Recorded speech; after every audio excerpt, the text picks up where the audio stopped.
Sam. So just making this quick video, we have a beautiful conjunction in the sky that we're going to have for the next through June, and it's Venus-Jupiter conjunction. And I have just talked about this a little bit recently, and I wanted to say a few more things about it because it's pretty significant, especially in a couple ways. There are a few very powerful symbols that I want to alert you to relative to this conjunction. Now, first, Venus is the planet of beauty, pleasure, happiness, and where we find it. So we can find it through our personal, physical body, like, eat a piece of chocolate and we're happy for a few minutes. And then sharing it with others, sharing the chocolate with others, or sharing our heart with others, which is on a more rajasic or emotional level. The physical level is with, the food or the chocolate, or even like, seeing beautiful scenery or something. It just really heals and purifies our senses, which I'll get to in a second too. But then, sharing it with others. So in particular, this is Venus domain because it's a rajasic planet, which has to do with others and sharing. And then on the highest level, it's finding beauty and pleasure and happiness in all things, where it's not just for my personal pleasure or with someone who I like, where I get pleasure and you get pleasure and we share it and we, really feel good about it, but finding happiness for no reason, like in the sublime, like in nature or the beauty of the cosmos or something that's eternal, even something that's not just about my personal pleasure, but maybe has, or I should say that's not just about my relationship with one person and their happiness, but also where the entire culture and the entire world and the entire universe is happy and feeling joy. So this is how Venus energy evolves in us, from the personal to the relational to the universal. And of course, that's when we find that source of beauty within, because all of the planetary energies are forces of intelligence, and we need to find their energies within, always.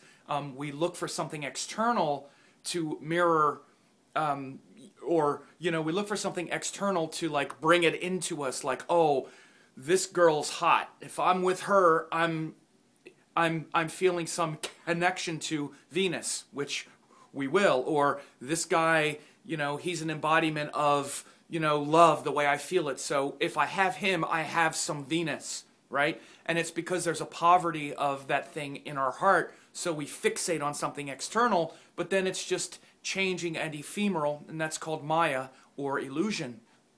And so things like, nature and sublime forms of beauty really heal and elevate Venus energy away from the stimulated, which is like, for instance, like, eating chocolate or ice cream or something, to like the relational, which is, if I have you, then I have some Venus, to the sublime.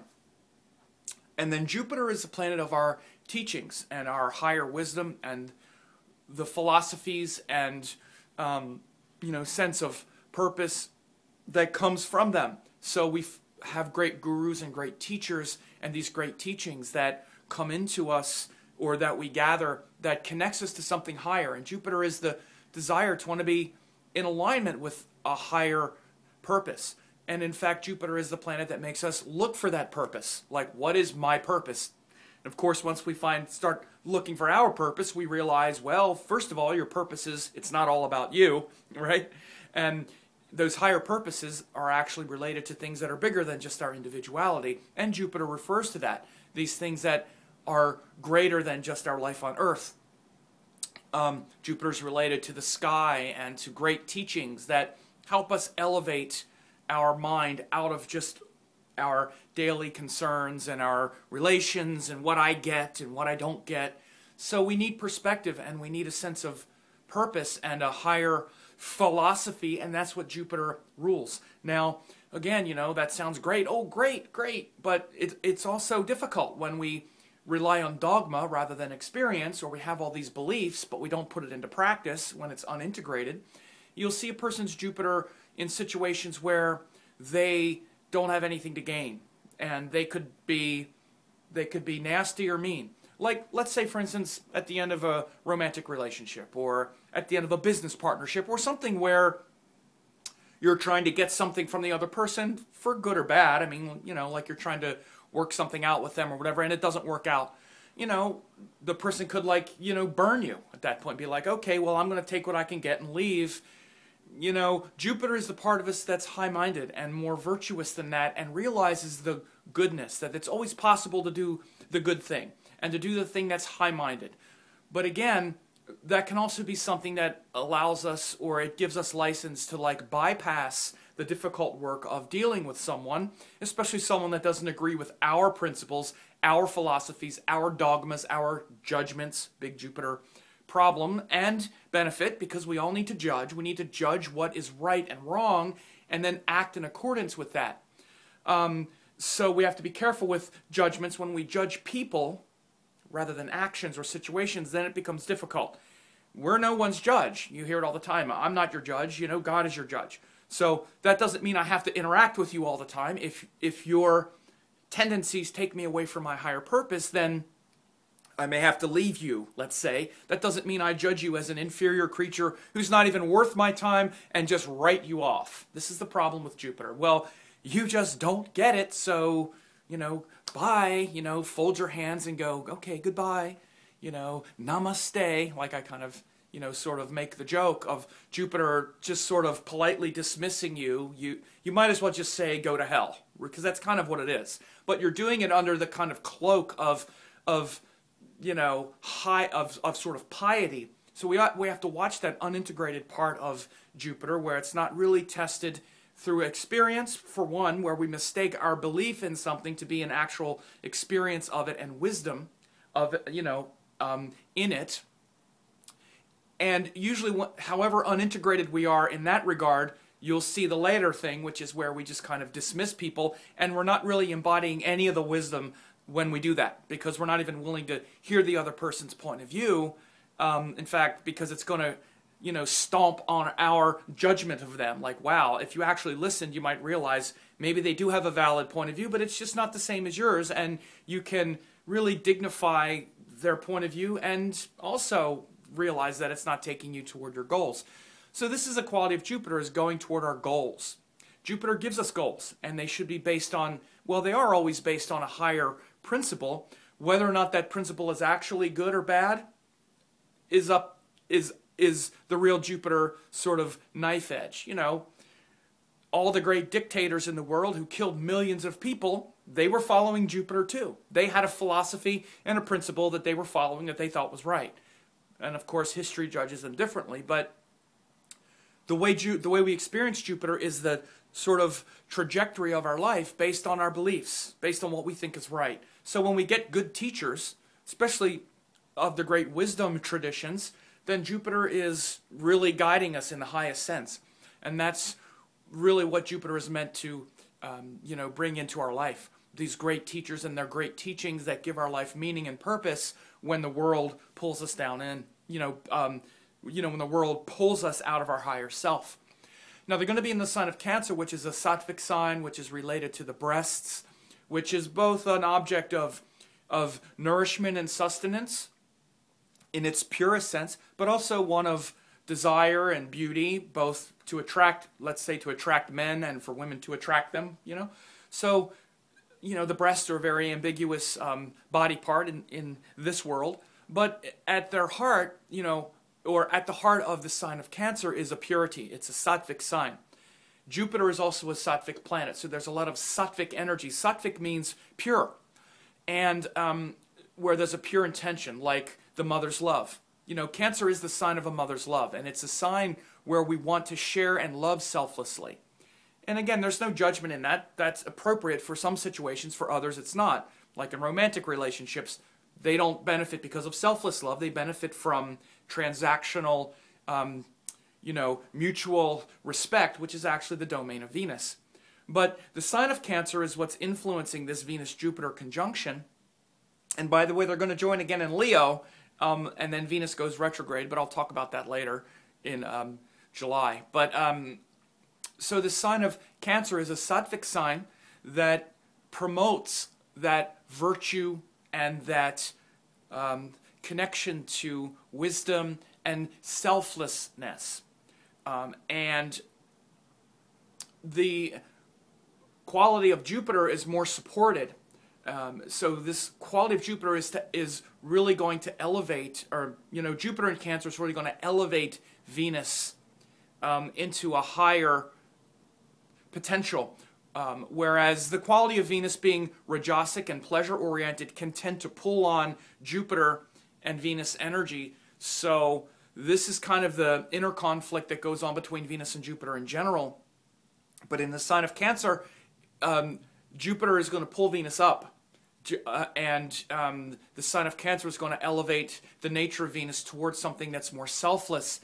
And again, it doesn't mean the quality of Venus that is Rajasic needs to be pulled up. It's fine for what it is, and there's also a problem with it being pulled up if it can bring a lot of delusion, like a lot of romanticizing and fantasizing and over-optimism about relationship partners, and then the disappointment that follows. This is a difficulty of having Venus-Jupiter either conjunction or Venus in a sattvic sign, is then we start to imagine like a person is much bigger and capable of much more than they actually are. A person is a person like we are, and our relationships with people get along or work out because of mutual respect. That's why Venus is the karaka of other people. That happens through mutual respect. My desires are equal to your own. And sattvic influence on Rajasic planets tends to sort of conflate the idea, oh, but you are Prince Charming. And then, of course, from there, the person just falls short. Because no one's Prince Charming, or no one is like the goddess. You're the goddess until you haven't gotten enough sleep, or you're, not in a good mood. And then the person who was projecting that becomes crushed and disappointed, right? So this is how that can get conflated in a difficult way.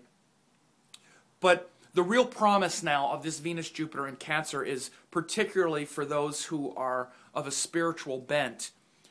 Because, again, it's elevated toward, it's an exalted Jupiter, at least in the sign of exaltation, in a very pure sign of Cancer. The sattvic quality of Jupiter to connect with purity and righteousness is really powerful.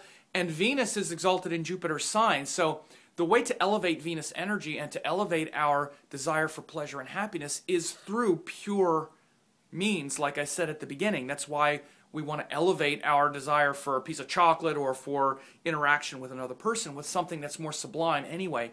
That's why Venus is exalted in Pisces, where we have no conditions on anything. So this higher promise of Venus is really possible now to elevate our desires into the desire for God itself. So personally, I'm very fortunate to be able to travel with my guru at this time, my guru Amachi.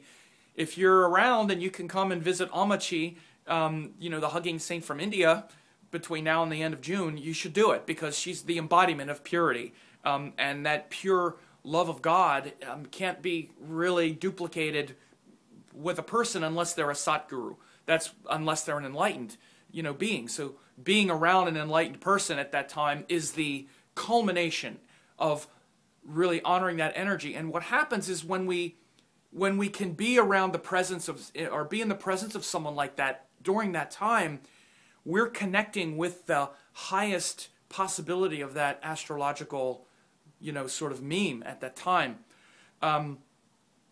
Now, whether you can or not, as an example, you can still feel that real potential in your heart. And that potential is seen in a few very powerful symbols, which I'll tell you now. One of them is goddess Saraswati. So in an astrology chart, when you get Jupiter, Venus, and Mercury, either together or all of them in angles, especially from the ascendant, it's called a Saraswati yoga. The goddess Saraswati is the goddess of writing, the Vedas and purity. She was the daughter of Lord Brahma, so, the other Hindu deities had their wives with them, and of course a wife is different than a daughter, right? Wife is basically a Rajasic interaction, right? It's a partner, but a daughter is a sattvic interaction. This is why Lord Brahma and Saraswati are the sattvic deities. Shiva, Durga are the tamasic, Vishnu, Lakshmi are the Rajasic, and then Brahma, Saraswati are the sattvic. And so goddess Saraswati is the goddess of purity and of wisdom, And so again, when you get Venus, Mercury, Jupiter either joined or all of them in angles, that's called a Saraswati yoga. And that's regardless of what signs they're in. They can be in signs that are, you know, not sattvic or whatever. But it shows that the goddess Saraswati is very prominent in the person's life when they have Jupiter, Venus, and Mercury all in angles. Whether they're joined or not really is really not the point, but it's when they're in angles. So you look at things to be symbolic. It's not always literal. Excuse me. But you see the relationship between Jupiter and Venus in this way. It's the potential. There's a lot of potential for high, beautiful teachings to influence the mind and captivate the heart. Another very powerful symbol right now is the symbol of the swan. Because Jupiter, when he's forming what's called a Mahapurusha Raja Yoga, which is a great person yoga, it's called a Hamsa Yoga. So a swan is a symbol of Jupiter. Because the swan glides along the lake. You know, water is a very powerful symbol of illusion, what they call Maya, and the illusion that we're just this physical body or that this physical world is the only thing that's real. In Sanatana Dharma and Vedic thought, Vedanta, or, you know, Vedic philosophy, you know, you can really look at the world just like we would look at the body. It's kind of like a skin that's draped over true reality, true existence. To use a pop cultural reference that everybody says, it's like the Matrix. Yes, it's like the Matrix. It's like the world is illusion. It's not that it isn't real, but it's not the only thing that's real. The reality is what produces the world is an energy that is unseen and that's eternal. Just like your life, this is what we would call karma. Your physical body and your mind was formed by millions of lifetimes where you incarnate. That's what's actually making everything happen. But it has this appearance of just, oh, it's just this world. So the symbol of a lake is symbolic of that. There's a surface to it, and we're like, oh, this is the lake. But try to walk on it, right? It's actually, the surface of a lake is very much an illusion. It's always changing, and underneath it all, there's water, and there's fish, and all kinds of stuff. So the swan just glides on the water very gracefully. You hardly see anything happening. You hardly see its feet moving, and it just kind of glides across the surface of the lake. It's a sublime figure, you know, that beautiful long neck that comes up out of the water, and that beautiful tail. Just pondering the form of a swan is very, very good for the mind. It's sattvic, it's white, which is the color of sattva, very pure. And the swan is also the symbol of goddess Saraswati. Saraswati is surrounded by swans and sits on a swan.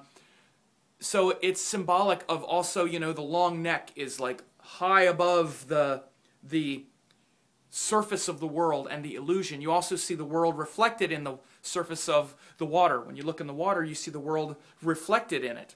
But it's not the real world, it's just the reflection. So this is a very powerful symbol of Jupiter and teaching and wisdom and gliding above all of the mind and of the world and all of the illusion and seeing through it. So this symbol of the swan is very powerful for that, and can really help you rise above the sort of illusion of desires to be ultimately fulfilling. The other thing that's very interesting is that a swan itself, its beak, or a swan has the capacity to separate. They have great discrimination. Like if you put milk and water in a bowl, the swan can just drink the milk and leave the water. That's what they have the capacity to do. That's their great, you know, that's one of their great gifts. So again, it's that same symbol to like reach down into the water and just take out what it wants. Like if you see a swan eating, or they can just, you know, their beak just sort of pecks at the surface and takes what it needs. And then every now and then its whole head goes down, and then it comes back up. That big neck comes back up and is sitting above the water, just gliding gently along it. So it's a beautiful symbol. The Hamsa, the swan. And of course the mantra for Hamsa is also an iteration of the mantra Soham, Soham, which is supposed to be the sound of the breath, especially in Shaivite or Shiva worship. Soham. Sometimes you see it's Hamsa, inhale hum, exhale so or sa. or sometimes I've seen it both. Inhale, so, exhale, hum. But usually I've heard that the inhale is hum. Like that's the sound of the breath. The inhale, the sound of the inhale is hum. The exhale is sa. So you can mentally, like a mental japa is as you inhale, you mentally repeat the sound hum. As you exhale, sa. And it connects you with Jupiter energy and with the great guru. So these are a few things to ponder with Venus, Jupiter going through Cancer for the next, well, until early July. Particularly if you have a guru or great teachings, connect with them. You'll feel inspired to do that. If you don't, you might feel some real disappointment in your romantic partners or partnerships. That can be a catalyst for elevating your mind beyond just, you know, being angry at them and all this stuff that we do. Oh, you're this way, and then we're just all moody and depressed about it. It's time to elevate your mind out of all of that for June. It's a great, you know, there's a great opportunity for that now. So I hope this was helpful.